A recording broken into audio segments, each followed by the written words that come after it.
Hey everyone, welcome back to Mayday's comic book adventure. Whether you're listening on my podcast or checking out my YouTube channel, I appreciate you being here. This week we are diving into Batman Volume 5 Dark City, which focuses on the time before the official start to the New 52 series and were written as flashback volumes during Year 6. I like starting here and reading all the Year 0 stuff before going into mostly publication order. So far we have read Batman Volume 4, which focused on Bruce Wayne becoming Batman while taking down the Red Hood gang and setting up Riddler to take over the city. Then we read the DC Comics 0 Year, which were all issue 25 stories from different characters and their time in Gotham during the blackout caused by Riddler, and then the following Superstorm Renee, which led into a month-long rule under Riddler. So I will get into this breakdown and then we'll rate this comic. I can warn you now that I'm a huge Batman fan, and so I am biased here. This is going to be high, but also I do really just like this way the story is written, and then just the ending was really good. And overall, if you look at other people's ratings of this particular volume, they're usually pretty high. This was a really good volume and I enjoyed it. In issue 24, we have a flashback at the beginning of the episode to a Nigerian desert, and we see Tokyo Moon on one of the helmets that lay in the sand after some trucks are blown up by the Nomad group. This is all we see for now, but these pages pop up throughout the issue foreshadowing a larger later event.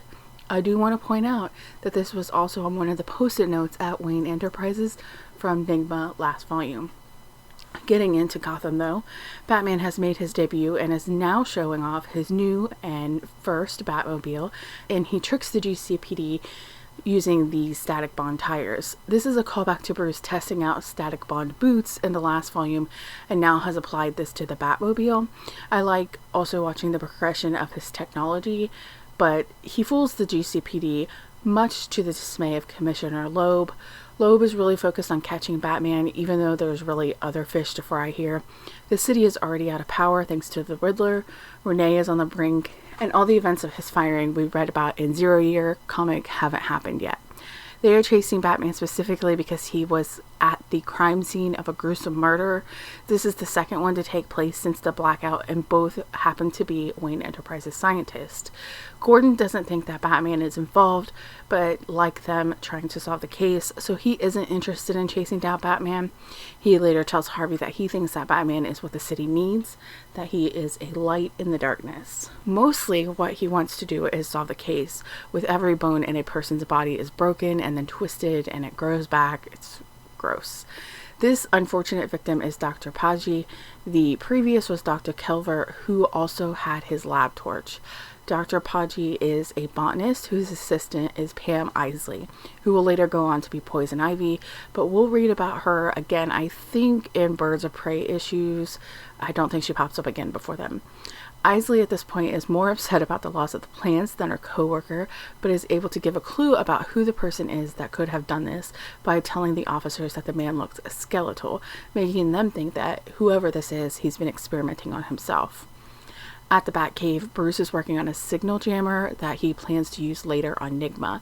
He knows that Enigma isn't going to just let the power come back on, even though it has been worked on and should be up in the next few days.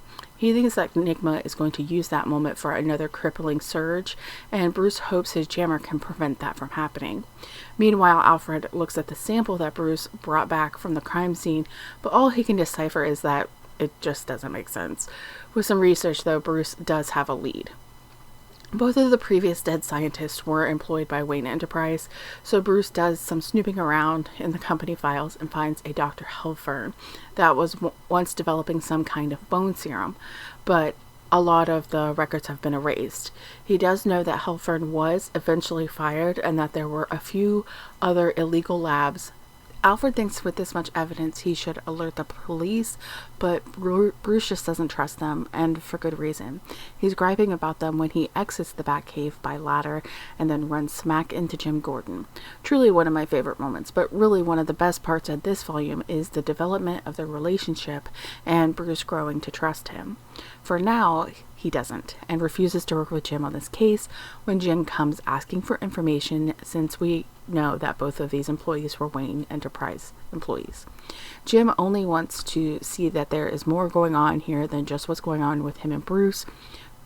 Bruce goes far enough to use the device he used to get rid of the bats in the cave when Jim is looking down on the cave, which causes Jim to get a face full of bats. Bruce then heads out to Gotham University, where he sees Lucius Fox for the first time. He was fired from Wayne Enterprise by Philip Kane after Thomas and Martha's death, but was a close friend to Thomas.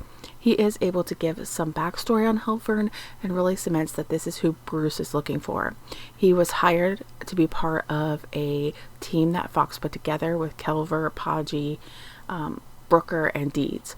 Halfern was a genius and had plans to make a serum that would allow bones to be reactive when they become injured. The example that was given is it could protect the brain should somebody get their head injured, and just by repairing the bone itself. The conversation then takes a drastic turn when Fox injects Bruce with a serum and Bruce passes out. We are then on a flashback page with Bruce as a young boy, the day his parents died. He has skipped school, and it is Jim Gordon that found him and took him to GCPD, where he could be picked up by his parents. That rolls us into issue 25 with Bruce coming to at Gotham University with Fox in Halfern's clutches. Turns out the name he does go by now is Dr. Death, a name coined by Fox himself when he was fired. He did not have a good record, obviously, and was a bit obsessive. I can't imagine. Halfern then moves to inject Fox, but Bruce interferes, and Halfern is excited to learn that they are joined by Bruce Wayne, who at this point is in the shadows. He hangs Lucius and then heads out to look for Bruce. Bruce instead sends him through a jet engine that just happened to be in the lab. Then he gets Fox, who apologizes for injecting him, but explains that it was an anti-serum vaccine, and then they head out quickly, but not fast enough. And the jet engine was not enough to stop Halfern. Instead, his bones healed and he's bigger and more grotesque than before.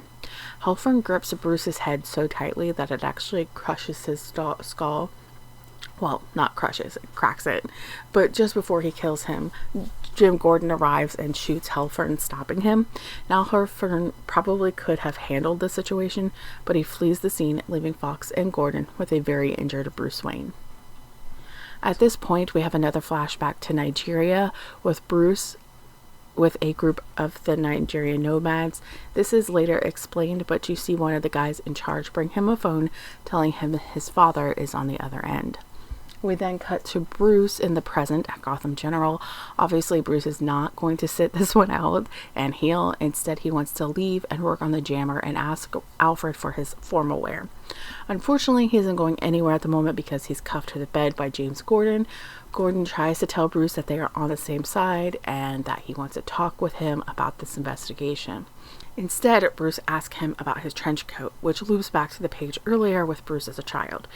He was picked up at the theater by Jim and taken to GCPD, but on the way, Gordon and his partner Corrigan kept making stops. Gordon at the time explained to Bruce that they are checking in on the neighborhood, and Gordon is even gifted a trench coat by one of the shops. Bruce, as a child, was just in awe of how the GCPD looked over the city, a look that will later haunt Jim.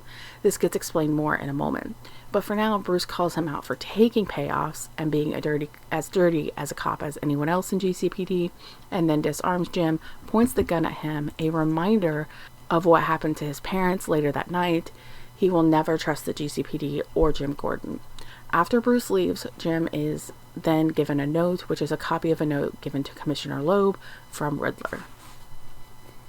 Batman then gets his formal wear and heads out to his Batboat to the Newton Center. This is another Wayne-funded lab that works on weaponizing weather. Unfortunately, he's too late to save both Deeds and Brooker, the two remaining scientists on Halfern's team.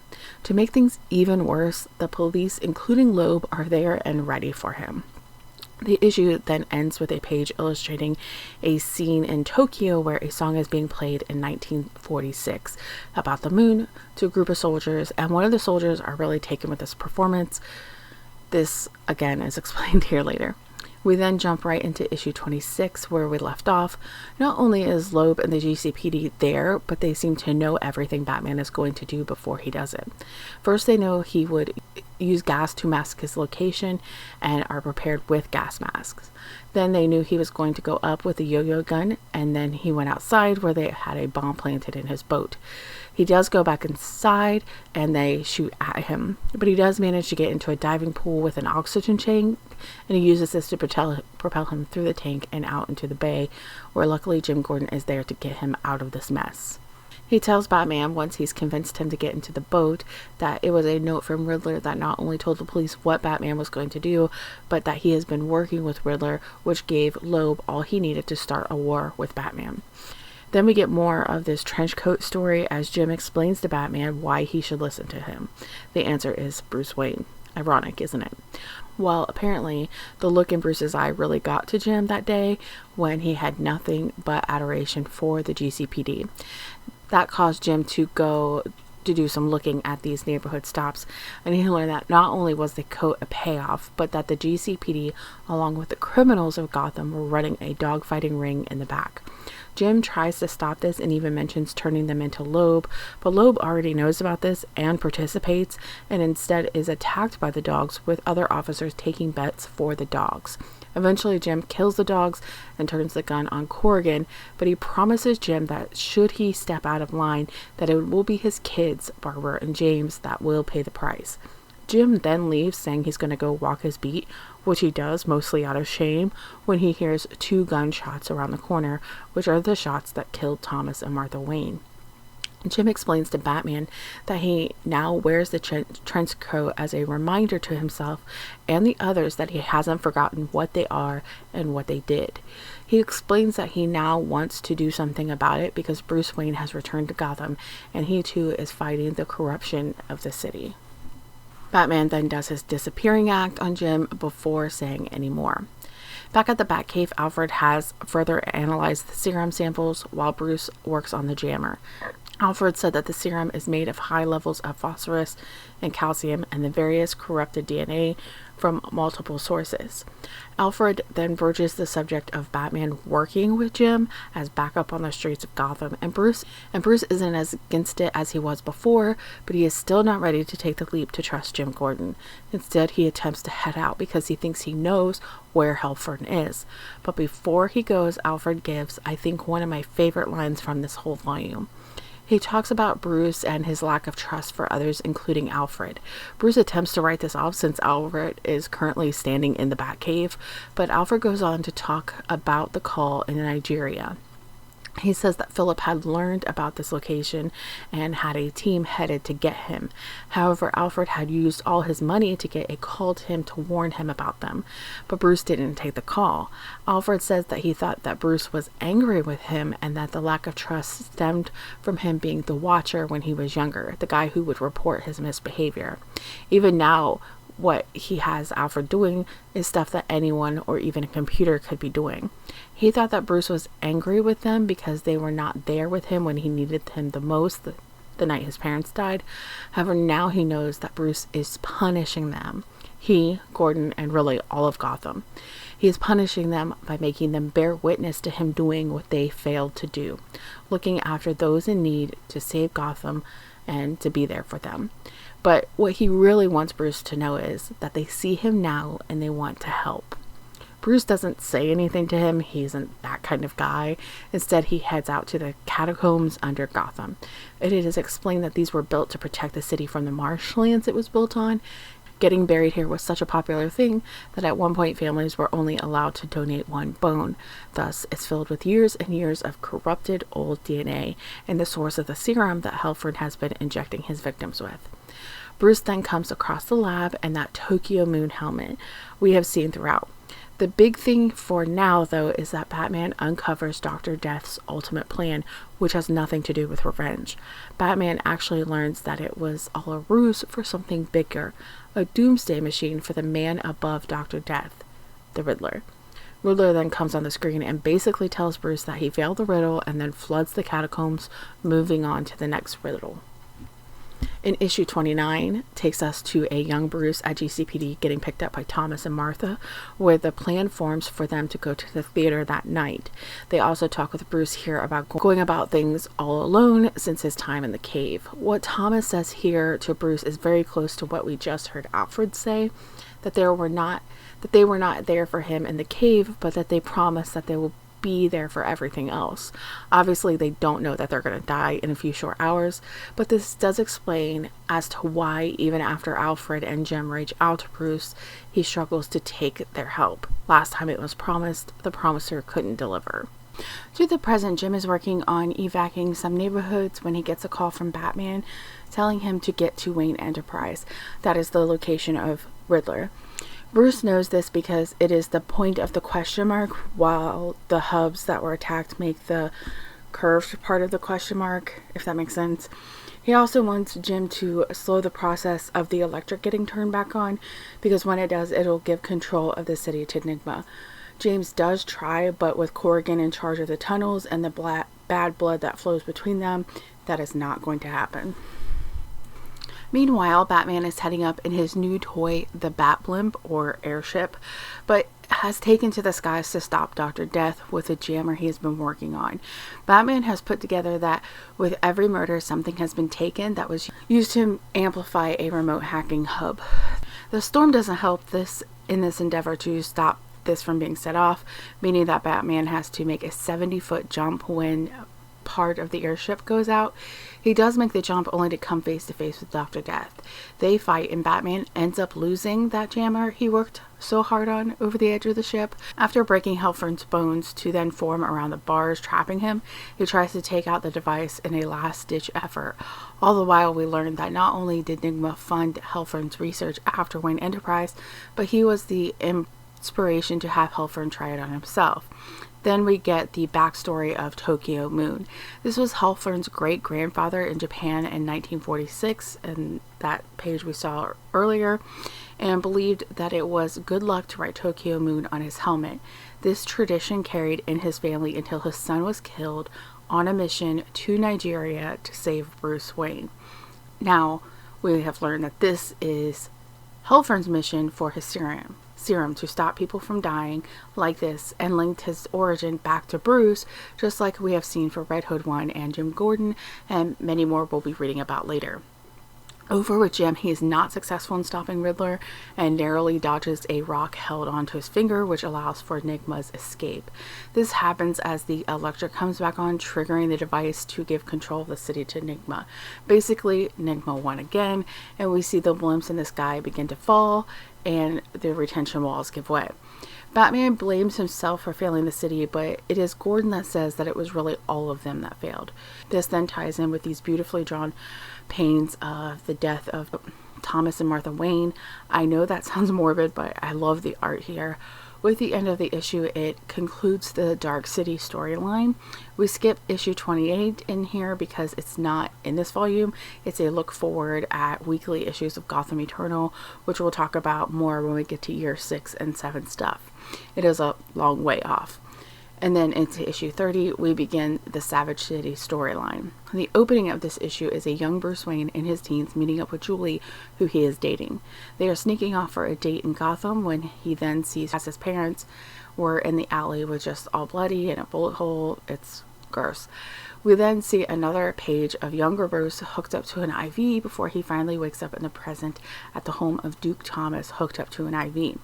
Duke Thomas is very young here, but we will talk about him when we get to read our Robin stuff, because he does go on to be inspired by Batman and later Robin into becoming a daytime hero of Gotham. But that too is pretty far off. Anyway, Duke is working on a crossword puzzle planning to challenge Riddler. Now, Bruce doesn't really understand what's happening because he has been out for 27 days, so it's almost a month into Riddler's control of the city, and it has been rough. Duke explains that Riddler wants Gotham to be smart or die. Not all is lost though, as we see Jim is still fighting back against the Control and has a team of elite soldiers join him after parachuting in.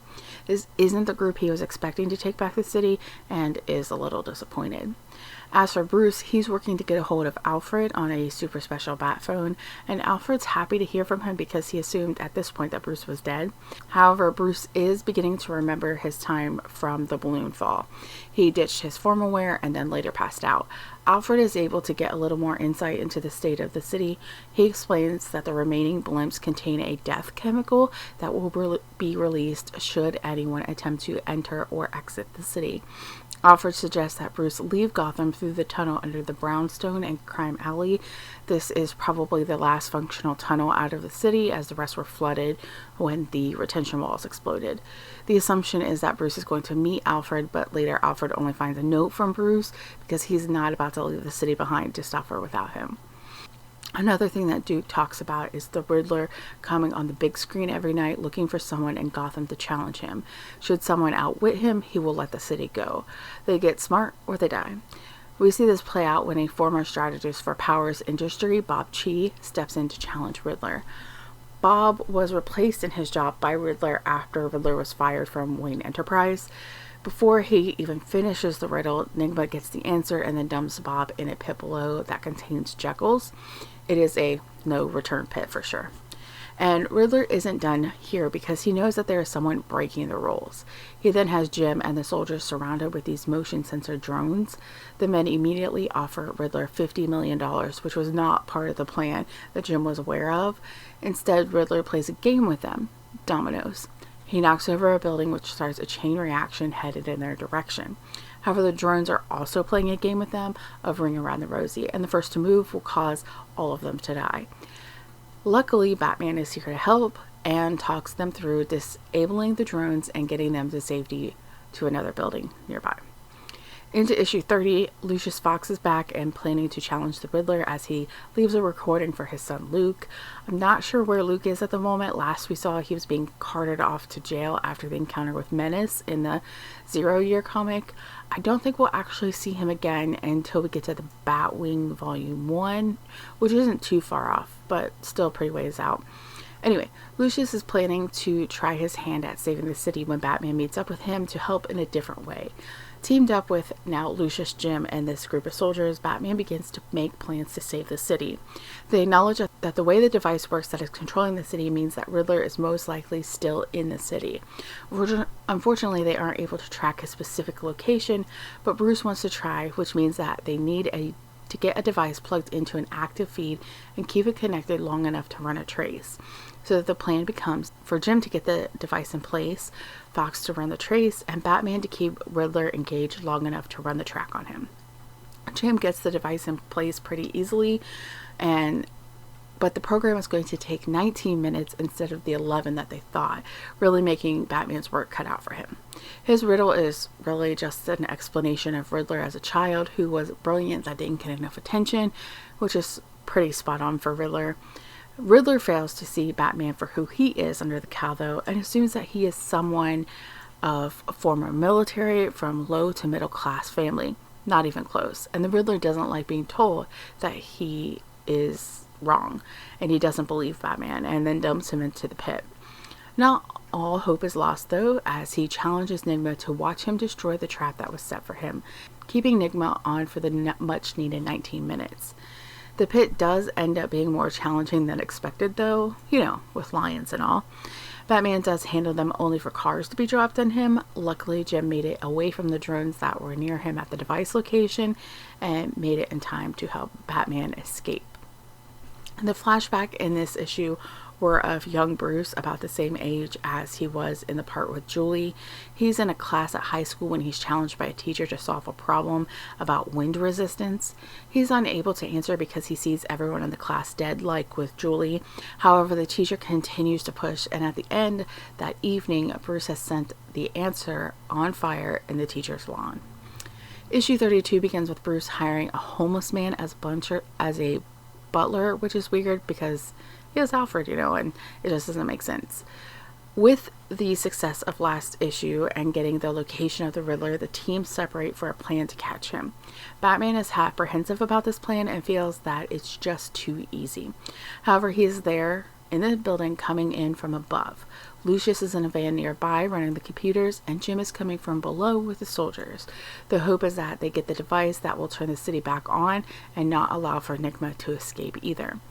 At the last minute here, Bruce realizes that this was indeed a trap. In the tunnels, Jim explains that there are boxes all over, and when the troops talk about a rip code that will send an airstrike once they get Riddler's location. Bruce puts together that Riddler is going to hack this device using this network he has. He enters the rip code, causing the airstrike on this location, with the boxes being bombs, and the central location of this building over the tunnels of Gotham could cause the whole city to sink. Of course, that's exactly what happens. Riddler has the airstrike coming, and they do not know where Riddler is, and Lucius is attacked by Riddler's drones, leaving him injured but alive. Batman is there at the end to help. Because of this encounter with Riddler, he has dropped a communications net over the city. This means they no longer have contact with Jim, and they cannot call off the airstrike. After rerunning their trace program, Batman thinks he knows where Riddler is at the edge of the city. He heads in that direction while Lucius begins working on something that can break down the communications net. When Batman arrives at Gotham Museum, the location where Bruce and Ed first met, Enigma is there waiting for him and ready to play the game for Gotham. Bruce has to answer 12 riddles before the airstrike, minutes away, to get the communications net down to call the airstrike off.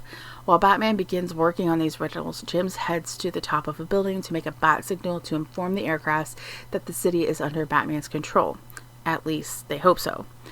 This does buy some time for Batman as Lucius works on and succeeds in getting the communications net down in time.